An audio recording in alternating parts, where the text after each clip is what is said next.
Hey everyone, welcome back and happy, Wednesday. All right, guys.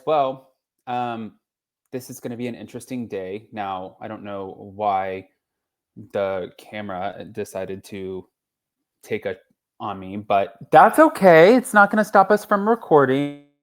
We actually have an interesting video, so guys, stick around, especially because it looks like Teresa Giudice's husband, Louis Ruelas, is once again getting exposed. And yeah, this one's going to be one for the books. So, guys, pop off in the comment section. If you're not already subscribed, go ahead and get subscribed. Welcome back to Up and Adam Channel 2. And let's go.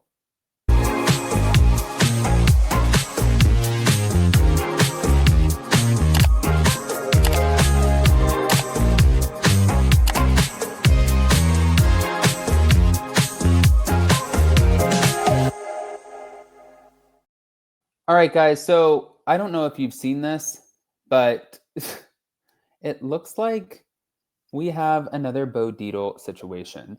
He's publicly responding to statements by Luis Ruelas made on the season 13 finale. I thought we were past this, but this was where Louis claimed that Bo Dietl brought him information on each person in the cast and knew shit about everybody. Now, Bo clarified, yes, Louis asked him to do something for him, but it was unrelated to the show. It was not a cast investigation, and he has never done background checks on any of the Real Housewives of New Jersey cast. Now, he did state that the narrative that Bo has dirt on everyone is nonsense and it's total lies. And he quoted his words to Louis. He said, Louis, I told him, don't throw my name around unless you're hiring me. If you pay, I will do it legally. Okay. He contrasted his real life work, like at being a homicide detective, corporate investigations, kidnapping cases, with what he described as nonsense TV drama. I'm sure he was pissed that he was brought into this. I'm sure he was probably like, what the fuck are you doing? But in addition to that denial, Bo Dietl addressed being named in a February 2024 lawsuit that accused him, Louis, and others of hacking into computers to harass and abuse Vanessa Reiser. Now, Bo firmly denied any hacking or unlawful behavior. He said, I never hacked anyone's computers. There's absolutely no evidence because it never happened.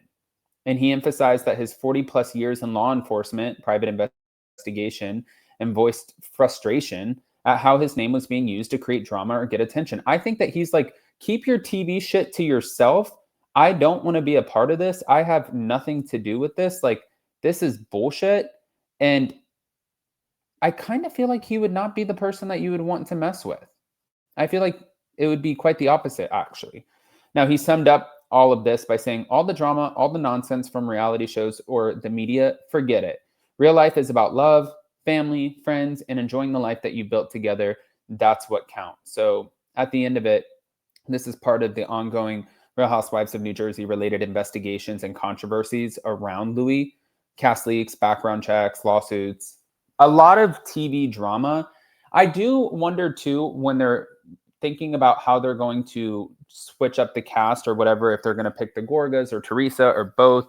I wonder if they factor in some of the things that appear in the media to be problematic when it comes to Louis Ruelas. I'm not sure. And of course, like this is a runaway train. Like this guy has not had a good rapport when it comes to the Bravo fandom. And it just seems like it's always something. I'm not saying that it is. It just, that's what it appears to be. But we're going to move on from that, shall we? Because, like, what the is going on? So I don't know if you guys saw this, but thank you to Bravo Snark Side. I'm going to go ahead and put this up here. We have our reunion looks, and I want to sit here and rate them. Actually, you know what's crazy is we don't have one bad look. I love the color palette. I think that they all look amazing. I mean, if I had to go in order of who I think had the best, like, first of all, Heather always looks classy as hell, and we love a good Heather Dubrow.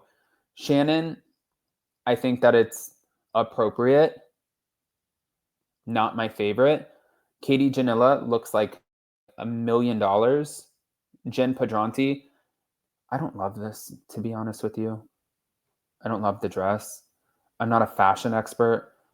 Not my favorite. Let's just see if we can get more up close. Yeah. Like Heather just looks classy and timeless. And then Shannon Bedore, she looks good. Looks good. Again, not my favorite, but looks good. Katie Janela looks like a freaking $1 million. Like whoever dressed her for the occasion, they did not miss a beat. I mean, I don't know how this is going to go for her, especially because after the reunion, Gretchen Rossi, she made a statement, something to the effect of like, okay, well, this was good. And I feel sort of like she felt vindicated after the reunion, meaning clearly it went in her favor. And then when we had the little drunken moment at the Radio Andy 10-year anniversary party where Kiki Monique was talking with Shannon and Andy, it seemed like she revealed that there was another person who was privy to her conversation with Katie. But then on top of that, after revealing that information, Andy Cohen said, listen, if there was more, I was at the reunion. We just did the reunion. Like if she had more to say, it would have come out at the reunion. So it does make me question. As far as Jen Pedranti, I just think that she's an absolute sweetheart. Again, not my favorite dress, but she always looks 10 out of 10. Like she is stunning. And I don't know why it's not my favorite. It just isn't. Maybe it'll look different on TV. And then Gretchen Rossi looks like a Barbie doll. Like this dress was stunning. I mean, she looks stunning. I get why they sit there and joke and say that she looks like an Instagram filter, but she does. She looks like an absolute Barbie doll, especially in this moment. As far as our girl Gina Kirschenheiter, yeah. Also, way to bring it.